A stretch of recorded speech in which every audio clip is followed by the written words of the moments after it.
It's the week of Christmas at the time that this video goes out, and seeing as it is the festive season of giving, and is that microphone plugged in? I thought I would give back to the 1,000+ strong of you that have gotten me this far and been encouraging and abnormally nice as people towards me go.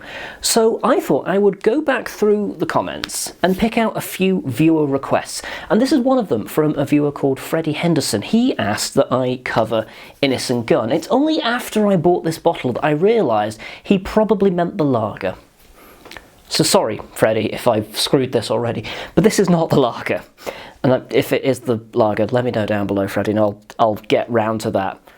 I've definitely screwed this one already, but hey-ho, it's the thought that counts. Let's go with that. It's the thought that counts. This is the equivalent of sort of the wrong jumper, or like the cheaper crayons that weren't what you said you wanted, but were all that your aunt could afford to get you. It's that kind of... I'm done with these analogies now. This is Innis and Gunn. This is their original, as we're going to go into when we read the blurb on it. It's a 6.6% Bourbon Barrel Scotch Ale, which at first confused me a little bit, and then I remembered those things do indeed make sense. Innis and Gunn kind of knocked it out of the park with their design when they launched the lager, and they went with like this tattoo design, and they've since adopted it for all of their basic branding. Before that, they kind of had this kind of cool ornate badge design, which I quite liked. We've covered some Innis and Gunn in the past, specifically festive releases. We covered it was a marmalade ale and one called frankincense, which was a frankincense and myrrh flavoured beer. It was very weird. They're about 3 years old. They'll be in the archives. I'll try and leave some links if I remember to do so. For now, though, we're going to read some of the basic on the back, and then I'm going to dive in and let you know what it is, because it's been a hot minute since I last visited this beer. I do still quite like Innis and Gunn stuff. It's rare that I will pick them up anymore. Not because they've gone macro or anything like that. They are contract brewed by Tennent's, fun fact, and as you well know, I don't actually have any animosity against Tennent's. I actually quite like it, so it's nothing to do with that. It's just, I don't know, we're just kind of grown distant. You know, when I was young and dumb, I liked this stuff, and still nothing wrong with Innis and Gunn. I still like it. It's just, well, maybe I don't like it anymore because I've not tried it in a while. So that's what the point of this video is. Actually, it was just somebody asked, and I was like, yeah, I can do that. That's fun. Anyway, reading. The original is our flagship beer, hence the name. The one that started it all. Again, our unique bourbon barrel aging process unlocks flavours like vanilla and toffee, which combine with the malty character of our Scotch ale to create an incredible taste experience. We spent more than a decade perfecting our craft. Find out how we put the barrels into the beer at innisandgunn.com. Oh, it's got me to accidentally plug their website. Oh, I love it when they do that. It's a 330ml bottle. It's a brown bottle. We love to see it. It's a lovely, rich amber colour in the glass. Getting a little bit of aroma already from where I am. It's a tad skunky. Yeah, very malt heavy, super malt heavy. A little bit molasses. I've got some foam on my nose. Oh, strong head game. It's like two things. A little bit hoppy. Very malty, super, a little bit like bran flakes almost, actually. So, you know, if you're not into like your super duper shitting cereal, then this might not be for you necessarily. Yeah, the aroma's a little bit flat. There's not too much going on.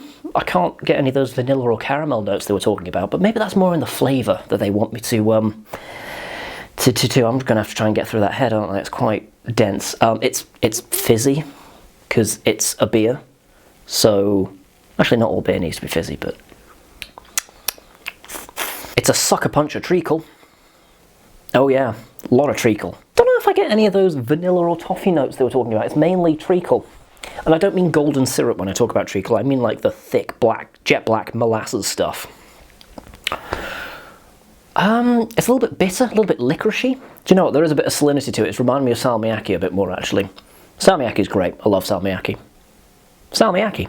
little bit like brown bread as well. A little bit like, actually no, close to rye bread. Yeah, it's super grain and malty. Do you know, I'm going to double down on the bran flakes thing as well. It's kind of like, if you ever have bran flakes and hot milk, there's something about the warmth in it that A, turns the bran flakes soggy, and B, brings out like this lovely sweetness as it kind of semi-poaches the bran flakes. This probably sounds disgusting to anyone that likes their cereals like rock hard and no other way. I don't. I quite like them to soak a little bit. Leave me a hate in the comment section if you want. That's fine. We can argue about this. Tell you what, if we want to have a war, let's start this one. Scone. On your marks. Yeah, maybe a little bit of caramel, but it's one of those tasting notes where you kind of have to will it a little bit. You know, if you weren't told about it, you'd probably never really pick it up.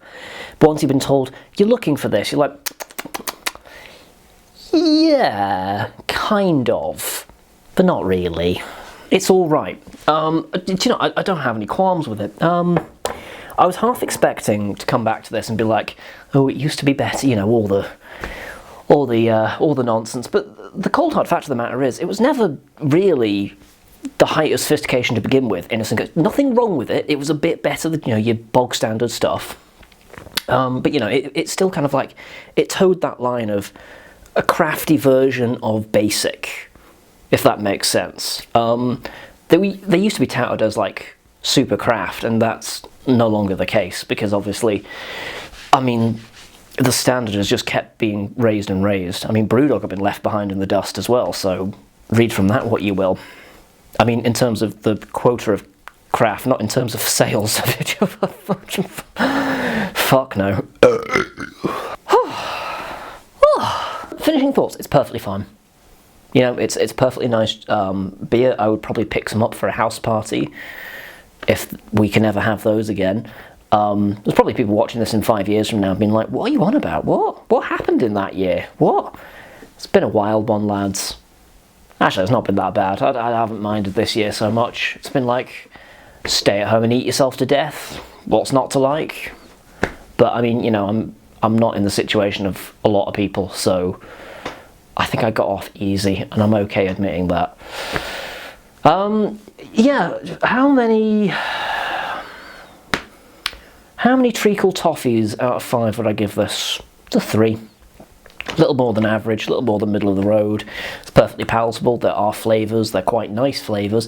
They're not necessarily the flavours that it tells you it tastes like, but the flavours are still good. And it is definitely the flavour profile of a Scotch ale, so you're not going to be disappointed by it. Plenty of strength in it, nice carbonation. It's alright, I'd pick it up again. That's my thoughts. Let me know down below if you're not already arguing me about soggy cereal and the pronunciation of scone. What do you think of Innis and Gunn? Do you like them? Have you fallen out of love with them? Do you just not pick them up anymore? Are they still your go-to? Let me know down below. William as well, also let me know if you did indeed mean the lager, and then I will correct my error. If you did mean this, then happy days. I've accidentally achieved brilliance, which is the name of my sex tape. Thumb this video if you enjoyed it, and subscribe to the channel if you like shenanigans. For now though, I'll say thank you very much for watching, and do join me next time where I'll be drinking something else.